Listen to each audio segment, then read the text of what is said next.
angles in, out, and on circles. Inside, outside, and on circles. So you don't need to write this stuff because you already have it in your notes. We've already covered this. An inscribed angle is an angle whose vertex is on the circle. Remember we did that like 3 or 4 days ago? And its intercepted arc is the arc that's between the sides of the angle. Okay, so that's kind of review. All right, so now that we have some characteristics of inscribed angles and intercepted arcs that are going to help us solve problems. The first one is the inscribed angle theorem, just the basic, and that is if you have an inscribed angle, so here's my circle,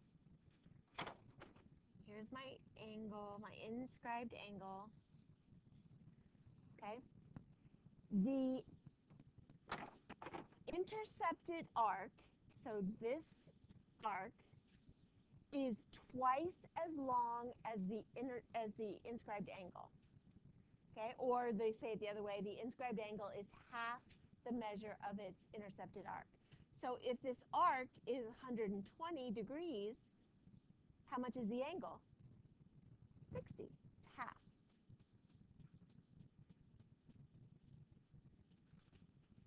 Okay, that's number one. If an angle is on the circle, so it's an inscribed angle because the vertex is on the circle, then the measure of the angle is half the measure of the arc. Pretty straightforward, right? And then there's a couple just from that, the things that make sense. So the two corollaries that go with those are if two inscribed angles, so we've got this circle, and I've got an angle here,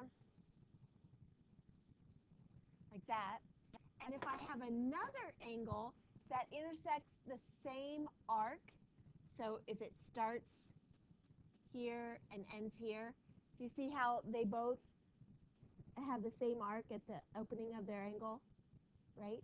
Then those angles are equal. So like if this were 35, what would be the measure of the arc? 70, because it's twice as big. Okay, so in this angle, it also intercepts that arc. So if the arc is 70, what's the angle? 35. So two angles that intercept the same arc have to be equal to each other. Does that make sense? They're both half of the same number.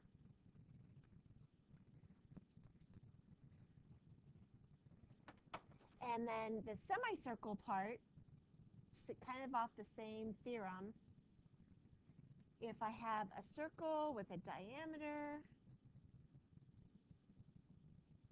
okay, if I have an angle whose endpoints are on the diameter, okay, so the endpoints of the angle is on the diameter, here and here, okay, think about what angle it intercepts. It's this one, or arc, sorry, it's this arc, right? And how long is that arc? 180. It's half a circle. It's a semicircle. So if the arc that it intercepts is 180, what's the measure of the angle? 90.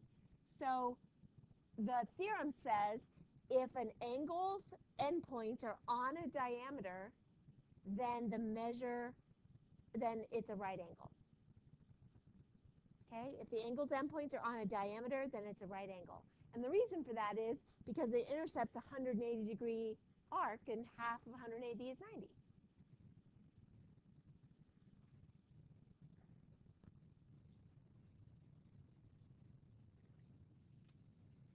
So both of those kind of come from the same theorem. It's just I like shortcuts for finding angles if you have to. Okay? And one thing I want to remind you then when we're talking about intercepted arcs or inscribed angles, if we have a central angle, if that's 50, what's the measure of the arc? Or 56, let's say it's 56. What's the measure of the arc?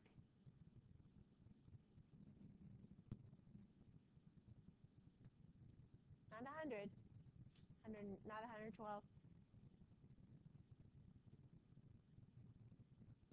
Yeah, it's 56. Remember, central angles and their arcs are the same, which everybody knew till the minute I said intercepted arcs are half, and then all of a sudden you forgot that. So remember, when the angle is on the circle, it's half the measure of its arc. But when it's a central angle, it's equal to its arc. Okay? So keep those straight in your head. Those are different things. All right. So let's take like 5 minutes and see, based on what we just did, how many of those angles and arcs you can find.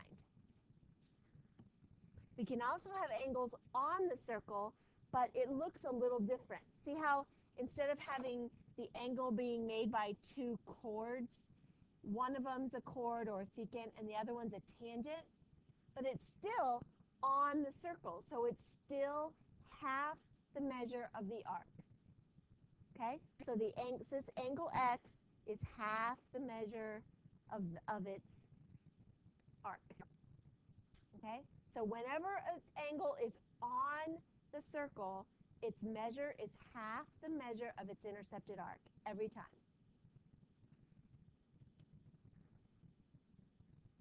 Even though this one looks a little wonky, it's still. Okay, now we have an angle that's just in the middle of the circle. It's, oh no, not in the middle. It's inside the circle. And it's not in the middle, right? It's not a central angle. It's just kind of floating inside the circle. Okay? So in this case, these are vertical angles too, right? So do you see how you can't just take like half, because this 25 is across from a 35 and this 25 is across from a 15. So like there's no one standard thing there. So what we do, since these two angles are the same, we take both the arcs they intercept and we add them together. And we're still doing the 1/2 thing. So we take 1/2, but we add the two arcs that they intercept together. So 1/2 of 35 plus 15 is 25. So whenever the angle is floating inside the circle, but not right in the center, just floating somewhere inside the circle, then it's half the measure of the sum of the two intercepted arcs. You add them together. Okay, so when it's on the circle, you just take half. When it's in the circle, you take half of the added together arcs.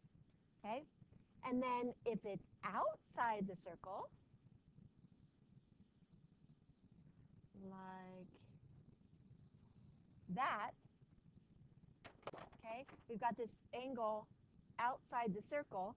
So again, we have two arcs. We have that little one there, and we have this big one here that we got to take into account.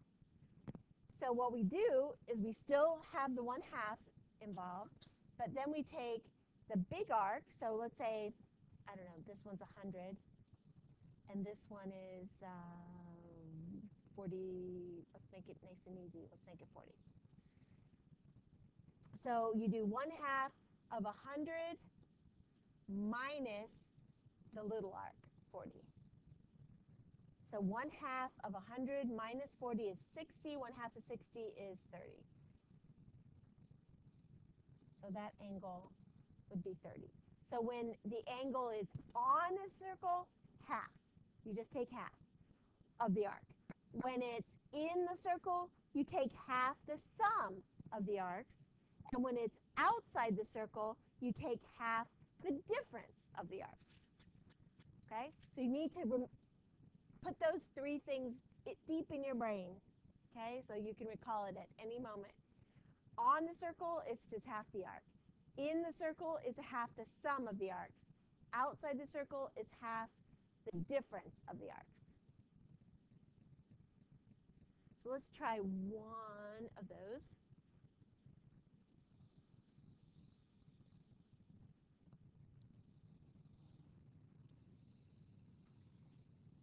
Okay, let's say we're trying to find this angle, and I know that this arc here is, what does it look like? About a little more than a quarter, like 110. Okay, so that, the arc is 110. Can I find that angle? Do I have enough information?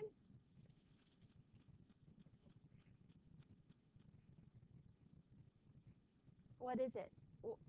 How could I find another piece to use? Because first of all, where's the angle? Outside, so how are we going to find it? Difference, half the difference. So it's going to be half of the big arc, which we don't know, minus the small arc. What do we do? Okay, I need to know the measure of that big arc. Okay, it is. Good job. Exactly. This whole circle is 360. You've used up 110 of it, so wouldn't the rest of it be, yeah, 250? Does that make sense? Okay.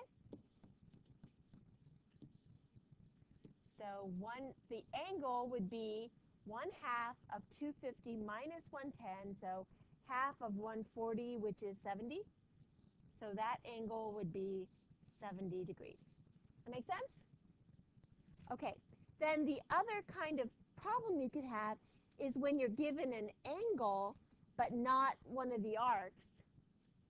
Okay, and you can't, like, that one was easy because they were both tangent, so I knew the whole thing was 360. But on this one, the whole thing's not going to be 360, right? Because we have this whole piece out here that's outside that's not included. So the way I do it is I say, I know the answer. It's going to be 30. I know that I'm going to do, it's the angle's outside, so I'm going to do what? Half the difference. So I do half of, and the big arc is 210. The little arc we don't know, so let's just call it x, and then solve for x. So you could distribute, or my preference is just to multiply by 2 to get rid of the 1/2. So I'd multiply both sides by 2. I get 210 minus x. Okay? So far so good? Yeah? Okay. And then let's move this down.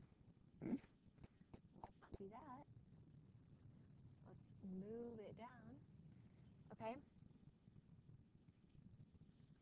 Then I subtract 210 from both sides.